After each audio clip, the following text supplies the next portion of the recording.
तीन महान धर्मों के कुल पिता अब्राहम की कथा व उनके साथ घटित घटनाओं को मात्र 10 मिनट की वीडियो में समाहित करना लगभग नामुमकिन है। इसलिए वीडियो बहुत लंबा हो जाने के कारण वीडियो दो भागों में बनाया गया। पिछले भाग में हमने देखा कि किस प्रकार अब्राहम ने अपनी यात्राएं पूरी करी व उनके प्रथम पुत्र इस्माइल का जन्म हुआ, और जब वे राजा अबीमेलेक के राज्य में पहुँचे तब भी उन्होंने वही कहा जो उन्होंने मिस्र के राजा फिरौन के सामने कहा था कि सारा उनकी बहन है। तो राजा अबीमेलेक ने सारा को महल में बुलवाया, परंतु सर्वशक्तिमान परमेश्वर ने राजा के सपने में आकर उन्हें चेतावनी दी कि वह सारा के साथ कोई बुरा कार्य ना करें। वह अब्राहम की पत्नी है, वह अब्राहम एक नबी हैं। तब राजा बहुत भयभीत हुआ। तब उन्होंने सारा को अब्राहम को वापस सौंप दिया और सारा को बहन बोलने का कारण पूछा। तब अब्राहम ने कहा क्योंकि वह उसके पिता की बेटी तो है पर उसकी माता की नहीं, इसलिए वह उसकी सौतेली बहन है। तब राजा ने परमेश्वर का भय मानते हुए अब्राहम को अपने राज्य में रहने दिया। तब उसी राज्य में रहते हुए कुछ समय के पश्चात परमेश्वर की आज्ञा के अनुसार सारा के एक पुत्र उत्पन्न हुआ और उसका नाम इसहाक रखा गया। तब हाजरा व सारा में विवाद बढ़ने लगे। विवाद यहाँ तक बढ़ने लगे कि एक बार सारा को हाजरा का पुत्र इस्माइल इसहाक की हंसी करता हुआ मिला। तब सारा ने इब्राहिम से इस्माइल व हाजरा को घर से निकालने के लिए कहा। तब इब्राहिम को अपने पुत्र इस्माइल के कारण ये बात बहुत बुरी लगी। तब परमेश्वर ने इब्राहिम से कहा, अपने पुत्र इस्माइल व हाजरा के कारण दुखी मत हो। जो बात सारा ने कही है उसे सुन लो, क्योंकि जो तुम्हारा वंश कहलाएगा वह इसहाक से ही कहलाएगा, पर इस्माइल से भी एक बहुत बड़ी जाति उत्पन्न होगी। तब अब्राहम ने सवेरे उठकर हाजरा को भोजन दिया और इस्माइल व हाजरा से विदा ले ली। तब हाजरा और इस्माइल बरशेबा के जंगलों में भटकने लगे। जब उनका भोजन पानी समाप्त हो गया तब इस्माइल की हालत बहुत ख़राब हो गई और वे मरने के कगार पर आ गए। तब हाजरा इस्माइल को झाड़ियों में छोड़कर उनसे दूर बैठकर चिल्ला चिल्ला कर रोने लगी, क्योंकि वह उनकी मृत्यु अपनी आंखों से देखना नहीं चाहती थी। तब परमेश्वर के स्वर्गदूत ने स्वर्ग से हाजरा को पुकार के कहा, मत डरो, क्योंकि जहाँ तुम्हारा लड़का है उसकी आवाज़ परमेश्वर ने सुन ली है। उठो, अपने लड़के को संभालो, क्योंकि उससे बहुत बड़ी जाति उत्पन्न होगी। तब सर्वशक्तिमान ईश्वर ने उनकी आंखें खोल दी और उन्हें पानी का सोता दिखाई दिया। इस पानी के सोते को इस्लाम धर्म की प्रमुख पुस्तक पवित्र कुरान में जमजम कहा गया है। पवित्र बाइबल में इस्माइल व हाजरा का जंगल में भटकने का इतना ही बयान मिलता है कि इस जंगल में उनके साथ क्या क्या हुआ इसका वर्णन नहीं है।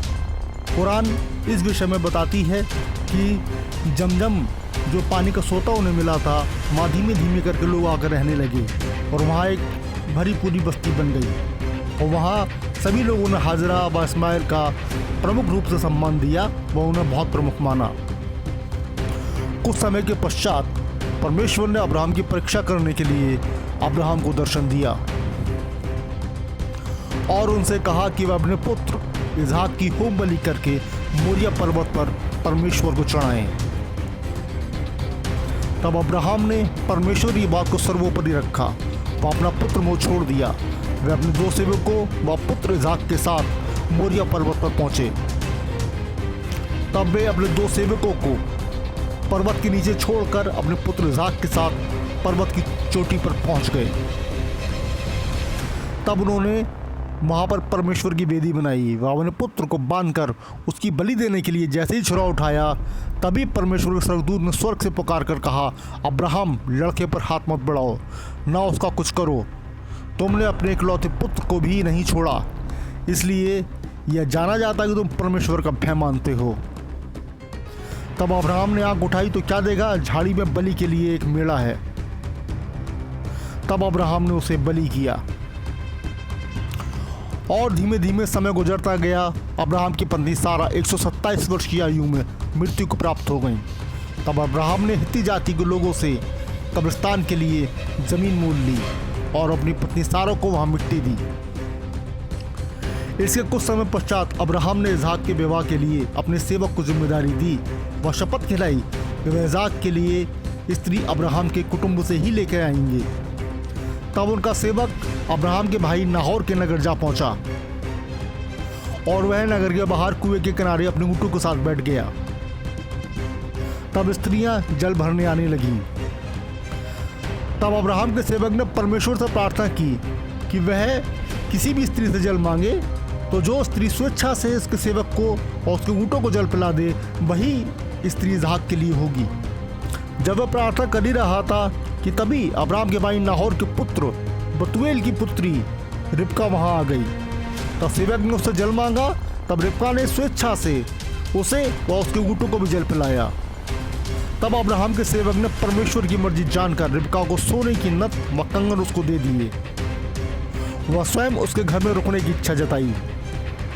तब रिबका ने अपने परिवार को सूचित किया और उसके भाई वहां आए और सेवक को अपने घर में ले गए। तब अब्राहम के सेवक ने अब्राहम की आज्ञा, रिबका का घटनाक्रम व अपने आने का प्रयोजन सब कुछ कह सुनाया। तब नाहोर के परिवार ने अब्राहम द्वारा भेजा गया प्रस्ताव स्वीकार कर लिया और अपनी पुत्री की इच्छा के अनुसार सेवक के साथ विदा कर दिया। तब इसहाक और रिबका का विवाह हुआ। तब सारा की मृत्यु के बाद अशांत इसहाक के मन को बहुत शांति मिली और अब्राहम ने अपनी सारी जिम्मेदारियां पूरी करने के पश्चात 175 वर्ष की आयु में मृत्यु को प्राप्त किया। तब अब्राहम के बड़े पुत्र इस्माइल व छोटे पुत्र इसहाक ने मिलकर उसी भूमि में उनको मिट्टी दी जो उन्होंने हित्तियों से मोल ली थी।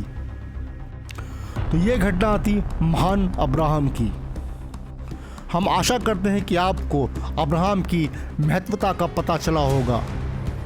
वह वीडियो आपको बहुत अच्छा लगा होगा। इसको लाइक करिए, शेयर करिए और कमेंट करना ना भूलिएगा, क्योंकि क्रिश्चियन एरा ऐसे ही वीडियो आपके लिए लाता रहता है।